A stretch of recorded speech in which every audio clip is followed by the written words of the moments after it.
On a longtemps conçu la négligence de l'enfant comme étant un problème d'inaptitude, d'incapacité ou d'incompétence dans l'exercice du rôle de parent, et en particulier dans l'exercice du rôle de mère. On parle ici d'une conception comportementale de la négligence. Depuis la fin des années 90, cette conception comportementale a été remise en question dans les recherches, notamment sous l'impulsion de la Convention internationale des droits de l'enfant, 10 ans plus tôt, pour faire de la place à une conception qui est centrée plutôt sur la réponse aux besoins de l'enfant et sur les conditions qui interfèrent avec cette réponse, plutôt que sur la conduite parentale. On parle donc ici d'une conception qu'on va qualifier de contextuelle ou encore d'écosystémique de la négligence. Selon cette conception écosystémique, la négligence représente la convergence de deux perturbations dans la vie de l'enfant. Une première perturbation qui affecte la relation que l'enfant entretient avec ses figures parentales.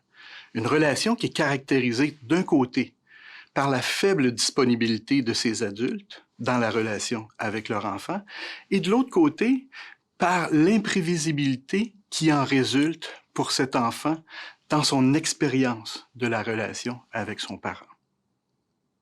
Et on retrouve une seconde perturbation dans le lien, la relation que la famille entretient avec les autres personnes de sa communauté, qui joue un rôle de soutien au bien-être et au développement de l'enfant.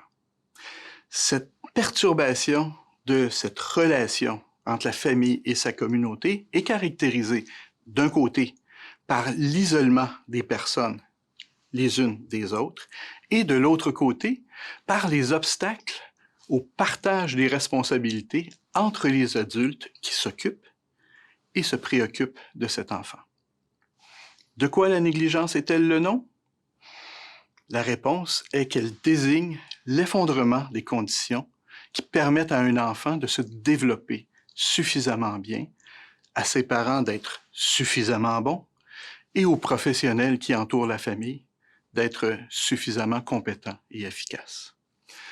À quoi devraient ressembler les services et les pratiques en négligence?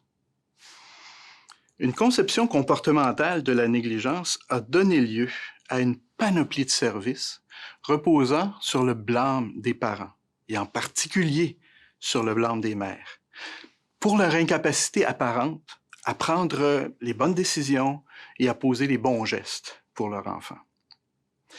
Évidemment, de cela a émergé des pratiques de colonisation de la conduite parentale et de la vie familiale, pratiques de colonisation qui sont basées sur des idées telles que les professionnels savent beaucoup mieux que les parents ce que leur enfant a besoin.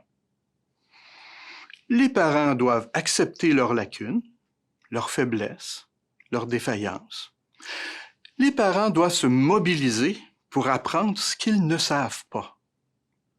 Et les parents doivent collaborer à mettre en place ce que d'autres personnes qu'eux ont prévu pour eux et pour leur enfant.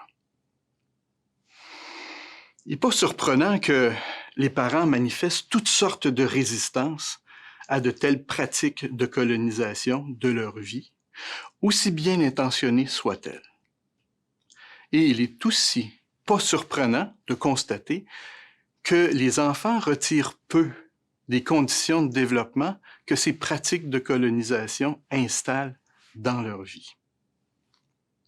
Ainsi, une conception écosystémique de la négligence va plutôt mettre l'accent sur des pratiques que l'on peut qualifier de participatives.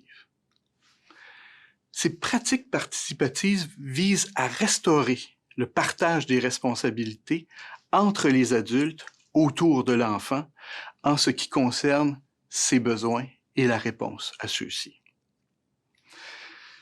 Ça suppose évidemment tout un travail de dialogue et de planification qui va devoir être centré sur la compréhension commune des besoins de l'enfant et des obstacles à la réponse à ceux-ci. Ces pratiques participatives s'appuient aussi sur un travail qui permet aux adultes autour de l'enfant, les parents autant que les professionnels, de développer ensemble ce que signifie concrètement d'être responsable du bien-être de cet enfant, non seulement dans l'immédiat, mais aussi sur le moyen et le long terme, autour de ce que l'on pourrait appeler des projets que ces gens-là se font pour cet enfant. Qu'est-ce qui empêche l'implantation de pratiques participatives? Eh bien, j'ai évoqué à un autre moment l'émergence d'une conception écosystémique de la négligence qui définit celle-ci comme étant l'effondrement des conditions qui permettent de répondre adéquatement aux besoins d'un enfant. J'ai aussi évoqué que la forme de pratique à laquelle cette conception donne lieu est centrée sur la participation des parents, des professionnels et de l'enfant lui-même à comprendre les besoins de ce dernier et à planifier ensemble des actions qui visent à mieux y répondre. Qu'est-ce qui rend difficile l'implantation d'une telle conception et de telles pratiques dans le contexte de notre organisation de services ici au Québec? La réponse courte à cette question est que les vestiges d'une conception comportementale de la négligence centrée sur la conduite des parents sont encore résolument présents dans notre société et qu'ils continuent d'orienter notre façon de penser, le rôle de l'État et des communautés dans la vie des enfants touchés par des situations de négligence. De manière plus détaillée, on peut pointer les éléments suivants. On accorde encore trop peu de place à la voix des enfants sur leur expérience de la vie qui se présente à eux et sur les rêves qu'ils ont pour eux-mêmes et leur entourage. Et par extension, on accorde encore trop peu d'efforts à se mettre, nous les adultes, dans leurs souliers.